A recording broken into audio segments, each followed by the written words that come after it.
नमस्कार श्रोताहरू, पडकास्टमा तपाईहरूलाई हार्दिक स्वागत छ। म अन्जु अनि म विजय। सबै श्रोताहरूलाई नमस्कार। आज हामी एउटा यस्तो विषयमा कुरा गर्न गइरहेका छौं जुन हाम्रो जीवनको हरेक पलसँग जोडिएको छ, हाम्रो मानसिक स्वास्थ्य। हामी प्राय सोच्छौं कि तनाव, चिन्ता वा डिप्रेसन केवल मनको कुरा हो, तर के यो साँच्चै त्यति मात्र हो? हामी सबै कहिलेकाहीँ तनावमा पर्छौं, निराश महसुस गर्छौं, कहिले रुन मन लाग्छ अनि कहिले जीवन निरर्थक जस्तो लाग्छ। के तपाईलाई थाहा छ तनाव, डिप्रेसन वा चिन्ताले तपाईको जीवनलाई कसरी असर गर्छ? यो प्रश्नमा धेरैले भनिदिन्छन् मन कमजोर भयो होला, तर डाक्टर ड्यानियल एमेनले एमेन क्लिनिक्स 2021 मा भन्नुहुन्छ, Your brain can have injuries you cannot see, but they affect how you think, feel and act. अर्थात तपाईको दिमागमा देख्न नसकिने चोटपटकहरू हुन सक्छन्, तर तिनीहरूले तपाईको सोच्ने, महसुस गर्ने र कार्य गर्ने तरिकालाई असर गर्छ। आज हामी यो बुझ्नेछौं कि हाम्रा भावनाले हाम्रो मस्तिष्कमा साँच्चै नै भौतिक परिवर्तन ल्याउँछन्। अन्जुजी, यो विषयमा गरिएका अनुसन्धान तथा प्रकाशित सन्दर्भ सामग्रीहरूमाथि हामीले गरेको अध्ययनको आधारमा यहाँ प्रस्तुति हुनेछ। हजुर, भ्युअर्स, तपाईहरूलाई यो पडकास्ट रोचक र जानकारीमूलक बनाउन मस्तिष्क कसरी परिवर्तन हुन्छ, सिक्ने शक्तिमा कसरी सुधार आउँछ, मानसिक रोगहरू किन देखिन्छन्, भावनाको मस्तिष्कमा प्रभाव, वैज्ञानिक अनुसन्धान र वैज्ञानिक आधारमा प्रमाणिक तथ्यमाथि कुरा गर्नेछौं। हुन्छ विजयजी, हामीले तनाव, डिप्रेसन वा चिन्तालाई प्राय भावनात्मक अनुभवको रूपमा लिन्छौं, तर कुरा आयो कि यिनले हाम्रो मस्तिष्कमा भौतिक परिवर्तन ल्याउँछन्। यो कसरी सम्भव छ? एकदमै राम्रो प्रश्न अन्जुजी। हामी बुझ्ने प्रयास गर्नेछौं कि मानसिक स्वास्थ्य भनेको केवल भावना, व्यवहार वा सोच मात्र नभई मस्तिष्कको संरचना र जैविक प्रक्रियासँग पनि गहिरो रूपमा सम्बन्धित छ। हामीले मन र मस्तिष्कलाई छुट्टै ठान्ने गर्छौं, तर वास्तवमा मन भनेको मस्तिष्कको कार्य हो। जब हामी तनाव, डिप्रेसन वा चिन्तामा हुन्छौं, यी भावनाले हाम्रो मस्तिष्कको संरचना र कार्यमा प्रत्यक्ष असर पार्छन्। विश्व स्वास्थ्य संगठन WHO ले पनि डिप्रेसन, चिन्ता, बाइपोलर डिसअर्डर वा सिजोफ्रेनिया जस्ता मानसिक रोगहरू केवल भावनात्मक अनुभव मात्र होइनन्, यिनीहरूले मस्तिष्कको संरचना र कार्यप्रणालीमा देखिने परिवर्तन ल्याउने कुरालाई स्वीकार गरेको छ। त्यसो भए यो भावनात्मक समस्या मात्र रहेछ। के परिवर्तन आउँछन् त मस्तिष्कमा? मुख्य रूपमा यस्ता परिवर्तनलाई 4 भागमा बुझ्न सकिन्छ। पहिलो हो न्यूरोट्रान्समिटर असन्तुलन। हाम्रो मस्तिष्कमा सेरोटोनिन, डोपामिन र नोरपिनेफ्राइन जस्ता रासायनिक सन्देशवाहकहरू हुन्छन्। यिनलाई न्यूरोट्रान्समिटर भनिन्छ। यी रसायनहरूले हाम्रो मूड, निन्द्रा, भोक र ऊर्जालाई नियन्त्रण गर्छन्। यिनीहरूको मात्रामा गडबडी आयो भने हाम्रो मूड, निन्द्रा, भोक र ऊर्जामा असर पर्छ। नेशनल इन्स्टिच्युट अफ मेन्टल हेल्थले पनि यसलाई पुष्टि गरेको छ। डिप्रेसनमा उदाहरणका लागि सेरोटोनिनको कमीले मानिसलाई दुखी र ऊर्जाहीन बनाउँछ। यो कुरा सन् 2009 मा लसेर र उनका सहकर्मीहरूको अध्ययनले पुष्टि गरेको छ। हजुर, अनि दोस्रो हो मस्तिष्कको संरचनामा परिवर्तन। सन् 2005 को एक अध्ययन सिलाइन एट अल जामा साइकाट्रीले देखायो कि डिप्रेसन भएको व्यक्तिको हिप्पोक्याम्पस औसतमा 10% सानो हुन्छ। हिप्पोक्याम्पस मस्तिष्कको त्यो भाग हो जसले मेमोरी, भावनात्मक नियन्त्रण र सिकाइमा भूमिका खेल्छ।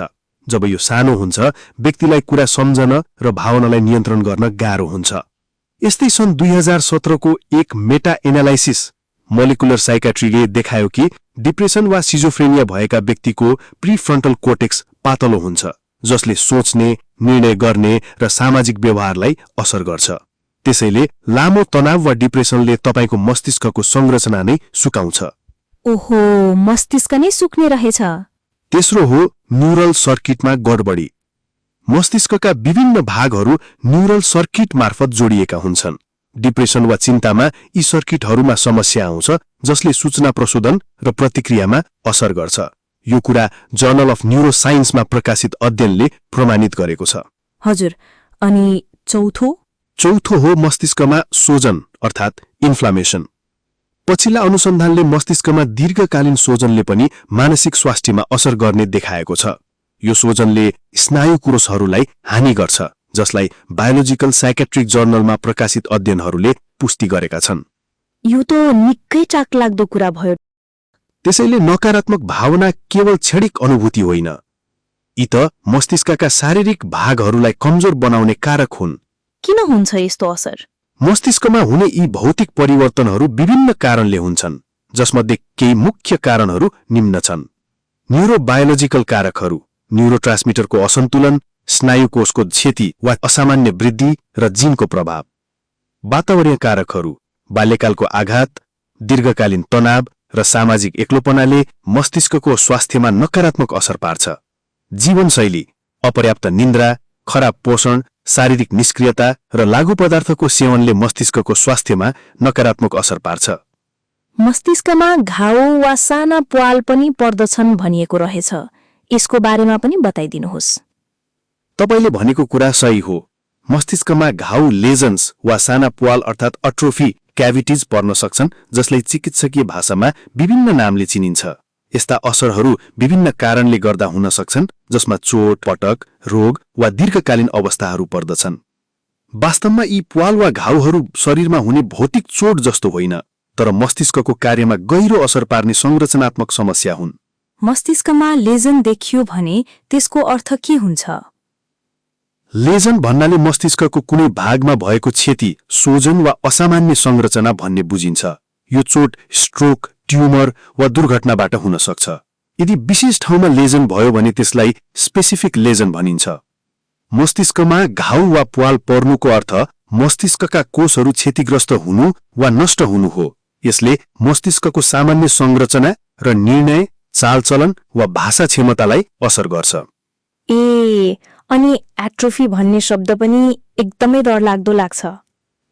सही भन्नुभयो। अल्जाइमर्स एसोसिएसनको प्रकाशन ब्रेन एट्रोफी इन डिमेन्सिया एट्रोफीका अनुसार एट्रोफी भन्नाले मस्तिष्कको कुनै भाग बिस्तारै सुक्दै जानु हो। वृद्धावस्थामा, अल्जाइमर्स रोगमा वा अन्य न्यूरोडिजेनेरेटिभ समस्यामा यस्तो हुन्छ। साना प्वालहरू वा मस्तिष्कको संकुचन एट्रोफी वा क्याभिटिज भन्नाले सामान्यतया मस्तिष्कको संकुचन ब्रेन एट्रोफी वा कोषहरू नष्ट भएर बनेका खाली ठाउँहरूलाई बुझाउँछ। जब मस्तिष्कका कोषहरू मर्छन् र त्यस ठाउँमा नयाँ कोषहरू बन्दैनन्, तब त्यो ठाउँमा खाली ठाउँ वा सामान्य भन्दा कम घनत्वको क्षेत्र बन्न सक्छ। ओहो, केही अनुसन्धानले दीर्घकालीन सिजोफ्रेनिया र गम्भीर डिप्रेसन, सिभियर डिप्रेसन जस्ता अवस्थाहरूमा मस्तिष्कको केही भागहरूमा ग्रे म्याटरको कमी भएको देखाएका छन्।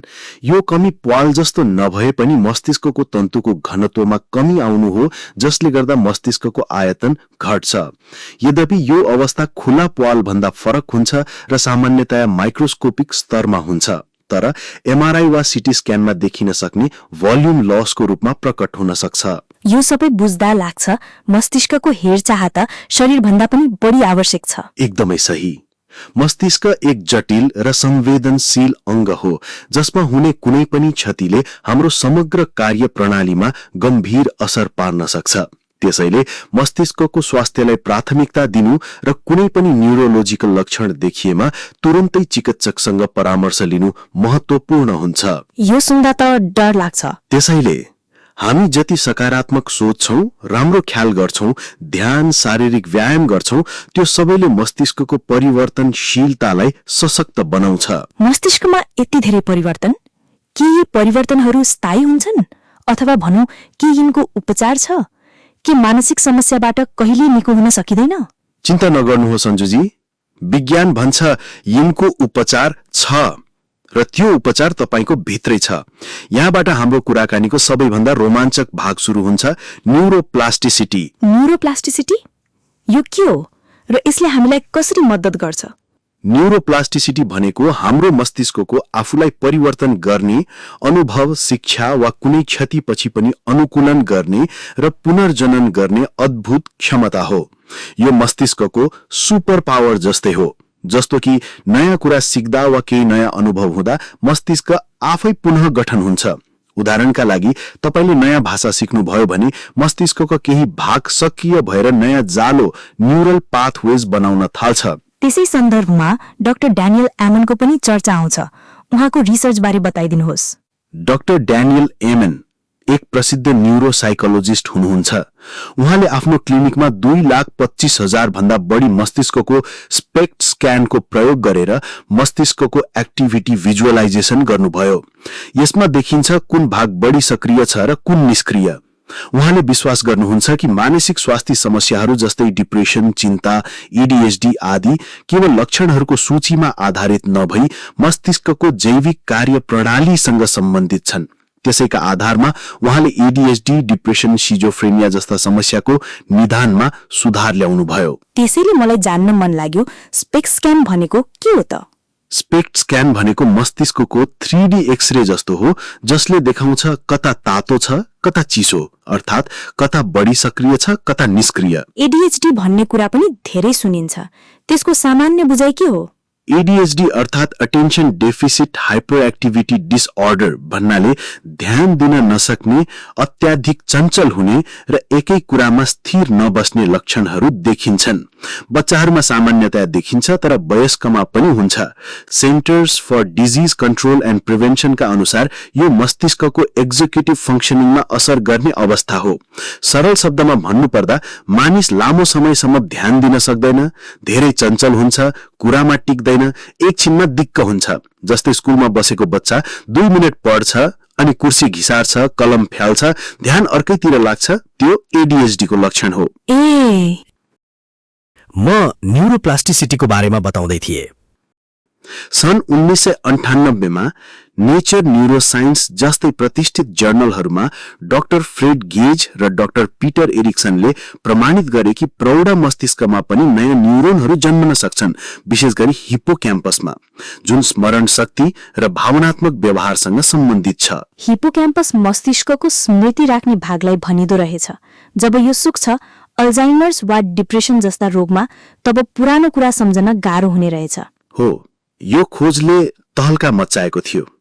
यसको मतलब हाम्रो मस्तिष्क ढुङ्गाको मूर्ति जस्तो स्थिर हुँदैन, यो जीवनभर परिवर्तन भइरहन्छ। नयाँ न्यूरोनहरू जन्मिन्छन्? यो त गजबको कुरा हो, तर यो कसरी हुन्छ? ठेक्कै। उदाहरणका लागि सन् 2000 मा डाक्टर एलिनर मैग्वायरले लन्डनका ट्याक्सी चालकहरूमा गरेको अध्ययनले देखायो कि नक्सा सम्झने बानीले उनीहरूको हिप्पोक्याम्पस बाक्लो भएको थियो। यो भनेको हाम्रो व्यवहार र बानीले मस्तिष्कको नक्सालाई बदल्छ। हामीले जे गर्छौं, जे सोच्छौं, त्यसले मस्तिष्कको नक्सामा लेखिन्छ। यो त जादुमै लाग्यो, तर मानसिक स्वास्थ्यको उपचारमा यो कसरी उपयोगी हुन्छ? एकदमै सही प्रश्न। न्यूरोप्लास्टिसिटीले हामीलाई आशा झल्काउँछ कि मस्तिष्कमा भएका नकारात्मक परिवर्तनहरू स्थायी होइनन्। न्यूरोप्लास्टिसिटीले गर्दा मस्तिष्कले नयाँ स्नायु सम्बन्धहरू बनाउन र भएका सम्बन्धहरूलाई बलियो बनाउन सक्छ। यो कुरा कग्निटिभ न्यूरोसाइन्सका पाठ्य पुस्तकहरूमा स्पष्ट उल्लेख छ। यसले हामीलाई नयाँ सिप सिक्न, नयाँ कुरा बुझ्न र नकारात्मक सोचाइका ढाँचाहरूबाट बाहिर निस्कन मद्दत गर्छ। मानसिक स्वास्थ्य उपचारहरू जस्तै थेरपी, मनोचिकित्सा, औषधि, माइन्डफुलनेस र जीवनशैलीमा सुधार यही न्यूरोप्लास्टिसिटीलाई बढावा दिन्छन्, जसलाई अमेरिकन साइकाइट्रिक एसोसिएसनले पनि समर्थन गरेको छ। उदाहरणका लागि संज्ञानात्मक व्यवहार थेरपीले नकारात्मक सोचाइका ढाँचाहरूलाई चिनेर चुनौती दिन सिकाउँछ। यसले मस्तिष्कमा नयाँ र स्वस्थ न्यूरल पाथवेज बनाउन मद्दत गर्छ। यो कुरा Beck Institute for cognitive behaviour थेरपीले आफ्ना प्रकाशनहरूमा बारम्बार उल्लेख गरेको छ। मस्तिष्कको कार्यप्रणाली र न्यूरोप्लास्टिसिटीको सम्बन्ध कस्तो हुन्छ त? मस्तिष्कको कार्यप्रणाली न्यूरोप्लास्टिसिटीसँग घनिष्ठ रूपमा जोडिएको छ। हाम्रो हरेक अनुभव, सोच, भावना र क्रियाकलापले मस्तिष्कमा परिवर्तन ल्याउँछ। जस्तै कि सिकाइ र स्मरण। जब हामी कुनै नयाँ जानकारी सिक्छौं वा कुनै सिपमा निपुण हुन्छौं, मस्तिष्कमा नयाँ सिनेप्टिक जडानहरू बन्छन् वा भएका जडानहरू बलिया हुन्छन्। यो न्यूरोप्लास्टिसिटीको प्रत्यक्ष उदाहरण हो। जति हामी अभ्यास गर्छौं, उति नै हाम्रो मस्तिष्कले ती कार्यहरूलाई अझ इफेक्टिभली गर्न सिक्छ। अनि अरु अनुकूलन र परिवर्तन। हाम्रो वातावरणमा आउने परिवर्तनहरू, नयाँ चुनौती वा दैनिक जीवनका अनुभवहरूले मस्तिष्कलाई नयाँ तरिकाले काम गर्न प्रोत्साहन गर्छन्। न्यूरोप्लास्टिसिटीले हामीलाई यी चुनौतीहरूसँग जुझ्न र नयाँ परिस्थितिमा अनुकूलन हुन मद्दत गर्छ। त्यसै गरेर भावनात्मक नियन्त्रण? हाम्रो भावनाहरू र तिनीहरूको व्यवस्थापनमा पनि न्यूरोप्लास्टिसिटीको भूमिका हुन्छ। बारम्बारका सकारात्मक अनुभवहरूले मस्तिष्कमा सकारात्मक प्रतिक्रियाहरूलाई बलियो बनाउन सक्छन्, जबकि नकारात्मक अनुभवहरूले नकारात्मक ढाँचाहरू सृजना गर्न सक्छन्। थेरापी र माइन्डफुलनेस अभ्यासले मस्तिष्कको भावनात्मक नियन्त्रण क्षमतालाई सुधार गर्न मद्दत गर्छ। अनि अरू? एउटा थप्न चाहन्छु, त्यो हो पुनर्स्थापना। मस्तिष्कमा चोटपटक लागेका व्यक्तिहरूका लागि न्यूरोप्लास्टिसिटी एक वरदान हो। स्ट्रोक वा अन्य मस्तिष्क चोटपटकपछि स्वस्थ मस्तिष्कका भागहरूले क्षतिग्रस्त भागहरूको कार्यभार सम्हाल्न सक्छन्।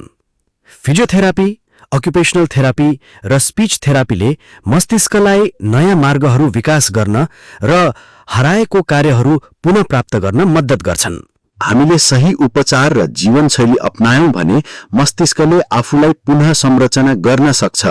यसले प्रमाण दिन्छ कि तपाईँ के गर्नुहुन्छ त्यो अनुसार तपाईको मस्तिष्क बदल्छ। हाम्रो व्यवहार, बानी, सोच मस्तिष्कको संरचनामै नै लेखिन्छ। तपाईँ जे सोच्नुहुन्छ त्यसले तपाईको मस्तिष्कलाई आकार दिन्छ र मस्तिष्क फेरि नयाँ जस्तो बन्न सक्छ। यो त आशाको किरण हो विजयजी। हाम्रो मस्तिष्क यति लचिलो छ भने हामीले यो शक्ति अर्थात् न्यूरोप्लास्टिसिटीलाई कसरी प्रयोग गर्ने? सकारात्मक सोच, ध्यान, नयाँ कुरा सिक्ने बानी, कृतज्ञता र जीवनशैलीमा सुधार।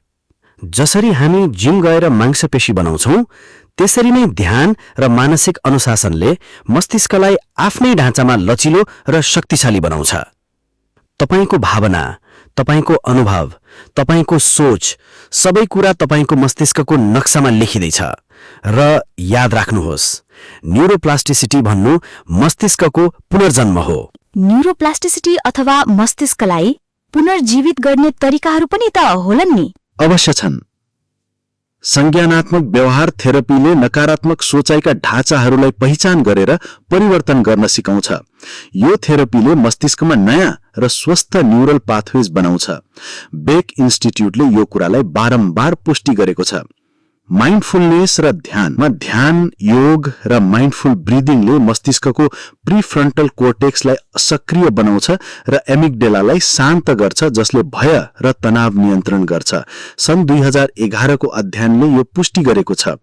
जीवनशैलीमा सुधार अर्थात् नियमित व्यायाम, स्वस्थ खाना र राम्रो निन्द्राले मस्तिष्कको स्वास्थ्य र न्यूरोप्लास्टिसिटीलाई बढाउँछ। हार्वर्ड मेडिकल स्कुलले यस्ता बानीको महत्वलाई जोड दिएको छ। एन्टिडिप्रेसेन्ट्स जस्ता औषधिहरूले न्यूरोट्रान्समिटरको सन्तुलन मिलाउँछन् र मस्तिष्कलाई नयाँ सम्बन्ध बनाउन प्रोत्साहन गर्छन्। यो कुरा जर्नल अफ क्लिनिकल साइकाइट्रीमा प्रकाशित छ। न्यूरोप्लास्टिसिटीलाई प्रयोग गर्न हामीले आफ्नो दैनिक जीवनमा साना तर इफेक्टिभ परिवर्तन गर्नुपर्छ। यहाँ केही सुझावहरू छन्। पहिलो, सकारात्मक सोच। तपाई जे सोच्नुहुन्छ त्यसले तपाईको मस्तिष्कलाई आकार दिन्छ। नकारात्मक विचारलाई सकारात्मकताले बदल्न प्रयास गर्नुहोस्। कृतज्ञता अभ्यासले पनि मस्तिष्कमा सकारात्मक न्यूरल पाथवेज बनाउँछ। दोस्रो, नयाँ कुरा सिक्ने। नयाँ भाषा, संगीत वा कुनै सिप सिक्नुले मस्तिष्कलाई सक्रिय राख्छ। यो लन्डन ट्याक्सी चालकको उदाहरण जस्तै हो कि नयाँ अनुभवले मस्तिष्क बलियो हुन्छ। तेस्रो, ध्यान र योग। दिनमा 10 देखि 15 मिनटको माइन्डफुलनेस अभ्यासले स्ट्रेस कम गर्छ र मस्तिष्कलाई लचिलो बनाउँछ। चौथो, स्वस्थ जीवनशैली। यी सुझावहरू त हामी सबैले अपनाउन सक्छौं। विजयजी, यो कुराकानीले त हामीलाई नयाँ आशा दिएको छ। हाम्रा श्रोताहरूलाई अन्त्यमा के सन्देश दिन चाहनुहुन्छ? म सबै श्रोताहरूलाई यो भन्न चाहन्छु कि तपाईको मस्तिष्क एक चमत्कार हो। यो जीवनभर परिवर्तन र सुधारको सम्भावना बोकेर बसेको छ। तपाईको भावना र सोचले मस्तिष्कको नक्सा बनाउँछ। न्यूरोप्लास्टिसिटीले हामीलाई सिकाउँछ कि कुनै पनि मानसिक स्वास्थ्य समस्या स्थायी होइन। सही उपचार, थेरापी र स्वस्थ बानीले तपाई आफ्नो मस्तिष्कलाई पुनर्जनन गर्न सक्नुहुन्छ। आफ्नो मानसिक स्वास्थ्यलाई प्राथमिकता दिनुहोस्। यो त साँच्चै नै प्रेरणादायी छ। श्रोताहरू, आज हामीले सिक्यौं कि हाम्रा भावनाले मस्तिष्कमा भौतिक परिवर्तन ल्याउँछ, तर न्यूरोप्लास्टिसिटीको शक्तिले हामी आफूलाई पुनर्जनन गर्न सक्छौं। अर्को पडकास्टमा फेरि भेट्नेछौं। तबसम्म आफ्नो मानसिक स्वास्थ्यको ख्याल राख्नुहोला। हाम्रो च्यानल विन द एभरेस्टलाई लाइक, शेयर र सब्स्क्राइब गर्न नबिर्सनुहोला। धन्यवाद।